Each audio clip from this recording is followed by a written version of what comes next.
Alumnas y alumnos de tercero de secundaria, nos da mucho gusto encontrarnos nuevamente. Somos Alberto Ábrego y Josian García. Les damos la más cordial bienvenida a una sesión más de lengua materna, de la estrategia Aprende en Casa. Antes de iniciar, recuerden que el autocuidado nos permite conservar una buena salud. Por ello, debemos alimentarnos sanamente y beber suficiente agua natural. Usen el cubrebocas adecuadamente, de forma que cubra nariz y boca. Y aunque estemos reunidos, procuren conservar la sana distancia. La salud es lo primero. Además, no olviden hacer ejercicio, ya que las actividades físicas les ayudarán a fortalecer su sistema inmunológico. En esta sesión hablaremos sobre recursos literarios que enriquecen la narración. Con esto me refiero a sistematizar los pasajes más relevantes de su vida para elaborar una autobiografía, es decir, en particular, de identificar la función de la trama. ¿Listas y listos? Muy bien, iniciemos. En este espacio trabajaremos el aprendizaje esperado, sistematiza los pasajes más relevantes de su vida para elaborar una autobiografía, con el propósito de identificar la función de la trama en autobiografías. Pongan mucha atención y les sugiero tomar nota, escribir sus dudas y recuerden que la gente positiva transforma los sueños en objetivos. Los materiales que van a necesitar para esta sesión son cuaderno y lápiz o bolígrafo para escribir lo que consideren necesario y tener sus apuntes de la sesión. También es conveniente tener a la mano su libro de texto. Tengan presente que todo lo que vean es para conocer más, por lo que las dudas, inquietudes o dificultades que surjan, muchas de estas las podrán resolver a consultar su libro de texto y revisar sus apuntes. Fíjate, maestro, que estoy recordando una lectura donde se menciona que una persona, al estar revisando documentos para obtener información y redactar un texto en el que narra su vida, encontró una foto de cuando era bebé, con una gran sonrisa y comiendo un jitomate. Me imagino la imagen muy tierna y además que los jitomates son deliciosos. Pues para esta persona fue una tremenda impresión mencionar que no le gustan los jitomates. Y peor aún, tenía la idea de que nunca en su vida le habían gustado. Y ahora que pretendía escribir algo sobre su historia, se daba cuenta de que sus recuerdos no eran muy exactos. Eso le demostraba su fotografía. Si bien actualmente no le gustan los jitomates, antes no era así. De modo que algo debió pasar en su gusto actual. Seguramente estaba buscando información para escribir su autobiografía y aunque no creo que su afición por los jitomates sea algo muy relevante en la narración, efectivamente, decidir lo que queremos contar y cómo lo haremos es un proceso que vale la pena conocer. A propósito de lo que estamos platicando, tenemos una participación de Rubén que ya inició con la elaboración de su autobiografía y quiere consultar algo. Adelante, Rubén. Saludos, maestros. Tengo una consulta. Estoy elaborando mi autobiografía y como primer paso se me ocurrió hacer una autoentrevista. Ahí respondí preguntas como ¿cuándo y dónde nací? ¿A qué edad entré a la escuela? ¿Qué recuerdo de esa época? ¿Cómo es mi familia y mi relación con ellos? Etcétera. Pero ahora, aunque ya sé lo que quiero contar, tengo duda de cómo hacerlo. Creo que lo más lógico es redactar todo de forma cronológica, pero pienso que no sería tan interesante y prefiero iniciar con una anécdota muy importante que me marcó sobremanera de cuando iba en cuarto de primaria. ¿Eso es válido? Muy bien, Rubén. La autoentrevista es una buena estrategia para reunir información. En cuanto a lo que preguntas de cómo presentar la información en tu texto, es justo de lo que platicaremos en esta sesión, la trama. Conozcamos lo que es la trama y aprendamos a diferenciarla del argumento. El argumento será el conjunto de todo lo que ha pasado ordenado cronológicamente. La trama es el modo particular en que estos hechos han sido ordenados en la narración. Es posible que corresponda o no con el argumento. Una buena trama narrativa debe seguir una estructura para que pueda ser entendida. El inicio introduce al lector a la historia. Aquí se presenta en su totalidad o una parte de ella, digamos que es el gancho para atrapar al lector. El contexto y ambiente es otro aspecto importante que ubica el qué y dónde. En este apartado se muestra la razón por la cual el personaje lleva a cabo ciertas acciones. Por ejemplo, un pensamiento, un problema o una situación. El desarrollo de la trama es la parte intermedia de la historia. Tras conocer personajes, ambiente y situaciones, se pasa a la interacción de los personajes con dichas situaciones. En esta etapa, la trama narrativa debe centrarse en cómo los personajes tratan el problema y cómo se maneja la situación para poder resolverla. De hecho, el desarrollo de la historia es el corazón de la trama narrativa. Aquí es donde sucede la mayoría de los eventos y se trata el aspecto cronológico, es decir, el orden de cada situación. El final de la historia es el apartado de la trama en el que se debe hacer un cierre de la historia que se decidió narrar, aunque no siempre el final es el cierre. También una historia puede iniciar por el final. Como observamos, es algo muy importante. Si una trama tiene un mal comienzo, no se podrá saber qué originó la acción de la historia. Es decir, que si el comienzo no es muy afortunado, podría suceder que el desarrollo de la trama se disperse, pero ¿cómo se podría determinar si es bueno o malo? ¿Eso cómo se evalúa? ¿Qué les parece si para comprender mejor les cuento la trama de una autobiografía? Hagamos algo distinto. Vayamos revisando mientras escuchamos fragmentos de la autobiografía. Muy buena idea. Y te propongo la de Malala, que es la historia de... Espera, maestro, espera. Vamos descubriendo juntos su historia. Cuando nací, los habitantes de nuestra aldea se compadecieron de mi madre y nadie felicitó a mi padre. Llegué al alba, cuando se apaga la última estrella, lo que los pashtunes consideramos un buen augurio. Mi padre no tenía dinero para pagar un hospital o una comadrona, así que una vecina ayudó a mi madre. El primer hijo que mis padres habían tenido nació muerto, pero yo nací llorando y dando patadas. Era una niña en una tierra en la que se disparan rifles al aire para celebrar la llegada de un hijo varón, mientras que a las hijas se las oculta tras una cortina y su función en la vida no es más que preparar la comida y procrear. Escuchamos ya el inicio de Yo soy Malala. A primera vista arranca en orden cronológico, pues narra su nacimiento y nos da un atisbo a su entorno familiar. Mencionemos que algo muy importante y que nos va dando una pista de la historia es justamente la trama. Me refiero a la forma en que decidió organizar la historia. Esto es en 5 partes y con un total de 24 títulos.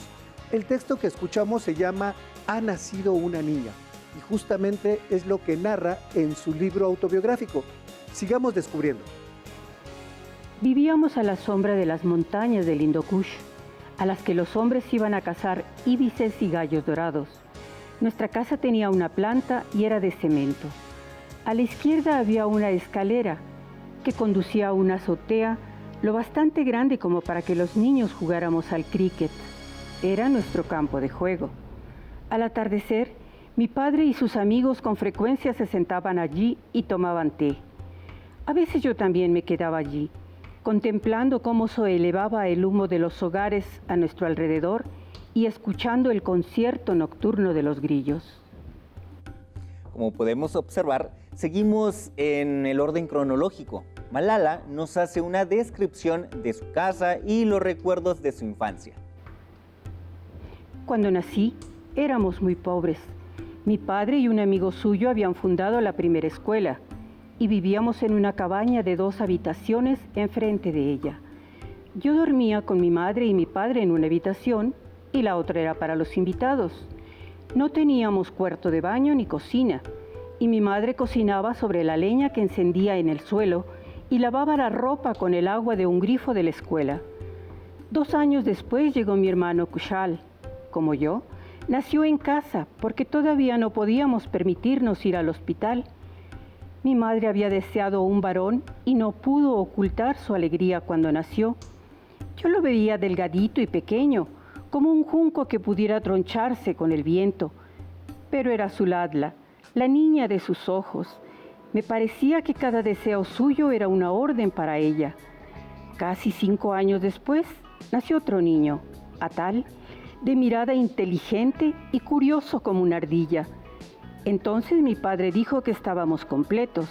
3 hijos es una familia pequeña en Swat, donde la mayoría de la gente tiene 7 u 8. A medida que avanza, ya regresamos a detalles del momento de su nacimiento y conocimos también la llegada de sus hermanos. Poco a poco vamos entendiendo la diferencia de nacer mujer a nacer hombre. Y no vayamos hasta la sociedad, para la familia misma marcaba diferencias. Yo nací el 12 de julio de 1997. A mi madre le ayudó una vecina que ya había actuado de comadrona en otras ocasiones. Mi padre estaba en la escuela esperando, cuando oyó la noticia y vino corriendo. A mi madre le preocupaba decirle que había tenido una hija y no un hijo, pero él cuenta que me miró a los ojos y se sintió feliz. Poco después de que yo naciera, las habitaciones que había sobre la escuela quedaron libres y nos mudamos allí. Yo jugaba en el pasillo de la escuela. Mi padre me cuenta que incluso antes de andar, entraba gateando en las clases y me ponía a hablar como si fuera la maestra. Algunas profesoras me cogían y me sentaban en su regazo cariñosamente o incluso me llevaban a sus casas. Cuando tenía 3 o 4 años, me asignaron a una clase para niñas mucho mayores. Yo me sentaba asombrada, escuchando todo lo que decían. A veces imitaba a los maestros. Se puede decir que crecí en una escuela. Aquí algo interesante, la historia menciona un momento conmovedor de su niñez, retrocede para narrar la historia de su familia y posteriormente avanzará. Buena táctica, mezclar diversos momentos con historias seguramente narradas por sus padres. Parecía que todo el país estaba enloqueciendo. El resto de Pakistán estaba preocupado por otra cosa. Los talibanes habían llegado hasta el corazón de la capital, Islamabad. En las noticias vimos imágenes de lo que la gente llamaba la Brigada del Burka. Mujeres jóvenes y niñas como nosotras, cubiertas con burkas y atacando con palos las tiendas de CDs y DVDs en mercados del centro de Islamabad. Mezclar reflexiones del presente, contar tu historia a través de una serie de recuerdos recurrentes es otra opción de darle movimientos a la trama. En el caso de Malala, es claro cómo se fusiona la situación política con su desarrollo personal. Lo que me mantenía en aquellos días sombríos era la escuela. Cuando estaba en la calle parecía que cada hombre con el que me cruzaba podría ser un talibán. Escondíamos las mochilas y los libros debajo del velo. Mi padre decía que lo más bonito que se podía ver por la mañana en una aldea era una niña con el uniforme del colegio, pero ahora teníamos miedo de llevarlo. Mi padre se reía y dijo que me debería dedicar a la política. Ya de pequeñita hablas como un político, bromeaba. Transmitir sentimientos de pérdida, sentimientos de alegría, intenciones, deseos, la sabiduría que has ganado y otros pensamientos íntimos de vez en cuando para reflexionar sobre todo lo que significa es una buena manera de añadir profundidad a su autobiografía. Después, el 1 de diciembre de 2009, hubo un atentado suicida contra un conocido político local. Unas semanas después de aquello, me pidieron que tomara parte en la asamblea de niños del distrito de Swat, que habían creado UNICEF y la Fundación Kapal Kaur, Mi Hogar para Huérfanos. Fueron elegidos miembros 60 estudiantes de todo Swat. La mayoría eran chicos, pero también fueron 11 niñas de mi escuela. La primera reunión se celebró en una sala con numerosos políticos y activistas. Elegimos un portavoz y yo fui la más votada. Era extraño estar ahí de pie en el estrado y que la gente me llamara la señora portavoz, pero causaba satisfacción que se nos escuchara. Como podrán darse cuenta, la organización en capítulos es útil porque permite continuar o discutir algunos periodos de la vida o acontecimientos, ya que podemos adelantar o retroceder en el tiempo, así como empezar a narrar un nuevo tema sin causar desconcierto en el lector. No vi a los dos jóvenes ponerse en medio de la carretera y obligar al autobús a detenerse repentinamente. Ni siquiera pude responder a su pregunta, ¿quién es Malala? O les habría explicado por qué debían dejarnos a las niñas ir a la escuela y también a sus hermanas e hijas. Lo último que recuerdo es que estaba pensando en el repaso que tenía que hacer para el día siguiente. En mi cabeza, los sonidos no eran el bang, bang, bang de los 3 disparos, sino el crack, crack, crack del hombre que cortaba las cabezas a los pollos y las iba arrojando a la sucia calle una por una. Hablando de los capítulos, es conveniente terminarlos con una nota conmovedora o intrigante, para que las personas no puedan esperar por comenzar el siguiente. Yo había caído sobre el regazo de Moniva y sangraba por la cabeza y el oído izquierdo. Enseguida, un policía detuvo el autobús y empezó a hacer preguntas, por lo que perdimos un tiempo precioso. Una compañera me buscó el pulso en el cuello. «Está viva», gritó. «Tenemos que llevarla al hospital. Déjenos en paz y busque al hombre que ha hecho esto». Recordemos que la trama es una selección de elementos de la historia que aparecen explícitamente en el texto narrativo. Se trata entonces de aquellos eventos, personajes, lugares y lapsos de tiempo que el creador del relato decide presentar. Por ello aquí, Moniva, los padres, el atentado, son elementos de gran relevancia en la vida de Malala. Me dispararon un martes a la hora de comer. El jueves por la mañana, mi padre estaba tan convencido de que iba a morir que dijo a mi tío que la aldea empezara a preparar mi funeral. Me habían puesto en coma inducido. Mis constantes vitales se deterioraban. Tenía la cara y el cuerpo hinchados y mis riñones y pulmones estaban fallando. Mi padre me dijo más tarde que era atroz verme conectada a todos aquellos tubos en un pequeño cubículo de cristal. Daba la impresión de que ya estaba muerta médicamente. Un detalle importante es que la trama está contenida en la historia. Así, todo lo que pertenezca a la trama forma parte también de la historia. Sin embargo, lo contrario no es cierto. Muchos elementos que hacen parte de la historia no están presentes en la trama. La historia de Malala tiene una gran cantidad de datos políticos que no son parte de la trama, pero hacen comprender la historia de forma detallada. Me desperté el 16 de octubre, una semana después de que me dispararan. Me encontraba a miles de kilómetros de mi casa, con un tubo en el cuello para ayudarme a respirar e incapaz de hablar. Volvía a cuidados intensivos después de otro escáner y estuve fluctuando entre la conciencia y el sueño hasta que me desperté completamente. Por ahora, escuchemos un último fragmento de la autobiografía de Malala. Estamos entendiendo la trama, pero les invitamos a conocer la apasionante historia. Las Naciones Unidas anunciaron que iban a designar el 10 de noviembre, un mes y un día después del atentado, el Día de Malala. Yo no presté mucha atención a esto porque me estaba preparando para una gran operación al día siguiente para repararme el nervio facial. Cuando la gente habla sobre cómo me dispararon y lo que ocurrió, creo que es la historia de Malala, una niña a la que dispararon los talibanes, la que cuentan. No me parece que sea una historia sobre mí. Como conclusión, puedo decir que quien crea un relato tiene la responsabilidad de transformar una historia en una trama, es decir, dar las causas para que todo suceda y enlazar de manera coherente los diversos sucesos en el tiempo, ya sea cronológico o no. Trabajen con el material que tienen para hacer una historia interesante que se construya hacia un clímax y se resuelva al final. Creen un arco narrativo, es decir, al organizar y completar sus recuerdos y anécdotas para que confluyan de manera lógica. ¿Cuál es su conflicto central? ¿Cuál es el mayor obstáculo que se haya presentado en su vida que les haya tomado años superar o asumir? Tal vez sea una meta a la que le hayan dedicado años para alcanzar, un evento significativo a cierta edad, una anécdota en la que hayan participado. Creen tensión y suspenso. estructuren el relato para que tenga una serie de historias que lleven al clímax del conflicto. Tengan un clímax. Llegarán al punto en su historia para que el conflicto llegue a su máximo nivel.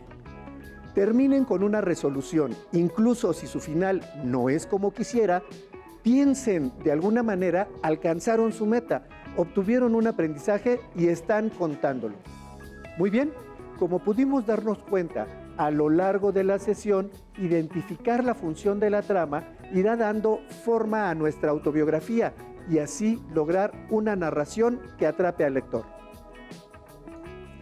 El reto de la sesión consiste en identificar y elegir los sucesos más importantes o significativos que han vivido.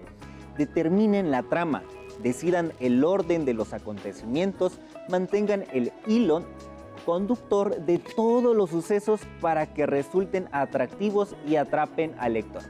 Recuerden que finalmente estamos utilizando la narrativa. ¿Y quién mejor para imprimirle emoción a nuestra historia que nosotros mismos? Listo. Recuerden que en esta sesión nos percatamos en cómo identificar la función de la trama en autobiografías y sistematiza los pasajes más relevantes de su vida para elaborar una autobiografía. Nuestra obra logrará tomar forma y cumplir con nuestras expectativas de atrapar al lector. Les sugiero que, para reafirmar lo que vimos en la sesión, localicen en sus libros de texto el aprendizaje esperado, sistematiza los pasajes más relevantes de su vida para elaborar una autobiografía. Lo anterior, para que cuenten con más elementos y podamos identificar la función de la trama. Tengan presente que la autobiografía es un relato que hace de su propia vida, en el que muestran elementos importantes de ella como su nacimiento, experiencias personales, significativas, logros, etc. En este tipo de textos, ustedes son el protagonista y la trama es fundamental para dar sentido y cohesión a nuestra historia. La memoria es terriblemente frágil. Acudimos a ella en busca de respuestas, no solo las respuestas intelectuales. Queremos, le exigimos, le suplicamos que también responda por nuestras vidas. Algunos valientes se han atrevido a desafiar sus memorias y hacerlas vivir en el presente. Se esfuerzan por atraer con el máximo de detalles sus infancias, de plasmarlas en un papel y hacerlas volar al mundo. El espacio que abre una autobiografía es esencialmente íntimo. Los autores escriben y al momento de escribir aquello ya no les pertenece más. Lo sacan de ellos y ellas mismas, lo liberan y se liberan. Y sus vivencias, hechas literatura, quedan flotando en un mar de palabras sueltas, de ficciones y de verdades. Las autobiografías son diferentes entre sí, varían enormemente lo que se dice o no se dice sobre lo que se narra. Las autobiografías son diferentes quizás porque así de diferentes han sido nuestras vidas, únicas e irrepetibles cada una. La autobiografía es un género narrativo que emprende el recuento de los principales episodios de una vida, haciendo énfasis en situaciones vitales, relevantes y definitorios. Se le considera una forma de escritura que existe entre la literatura y la historia, muy próximo a las memorias, el diario íntimo y la biografía. El rasgo distintivo de las autobiografías es que el propio narrador de las anécdotas es el personaje que las vive y, en este caso, es el mismo autor. Narrador, protagonista y autor convergen así en una sola figura, lo cual no es garantía de la veracidad de lo contado, pues todo se aborda subjetivamente a partir de los recuerdos del autor. Vendría a ser el equivalente literario del autorretrato pictórico. Si bien tanto la autobiografía como la biografía tratan la reconstrucción de la vida de una persona, por lo general la biografía aspira a un mayor rigor científico o investigativo, que se ampara en la búsqueda de documentos, la revisión de fuentes de la época, la entrevista a personas conocidas del biógrafo, etc. Mientras que la autobiografía posee un mayor tenor subjetivo. El biografiado rememora sus episodios vitales más significativos y los recompone. Gracias por compartir con nosotros esta sesión de lengua materna en la que hemos platicado sobre recursos literarios que enriquecen la narración. Agradecemos la lectura de Virginia Montoya, a Rubén, alumno de tercer grado, y a todo el equipo que hace posible que estemos aquí compartiendo esta sesión con ustedes. Hemos aprendido algo nuevo juntos. Somos Josian García y Alberto Ábrego. Confiamos en encontrarnos nuevamente muy pronto aquí en Aprende en Casa. Si tienes dudas o necesitas ayuda, llama al Centro de Apoyo Pedagógico a Distancia. El número de teléfono para secundaria es el 55 36 01 71 23. Si requieres consultar los libros de texto en versión digital, recuerda que los puedes encontrar en la página conaliteg.cep.gov.mx. Y recuerda que también cuentas con el sitio aprendeencasa.cep.gov.mx, en donde podrás ver nuevamente los videos de los programas y además encontrarás actividades para fortalecer tus aprendizajes. También te invitamos a que consultes las plataformas nuevaescuelamexicana.cep.gov.mx y tripulantes.cep.gov.mx.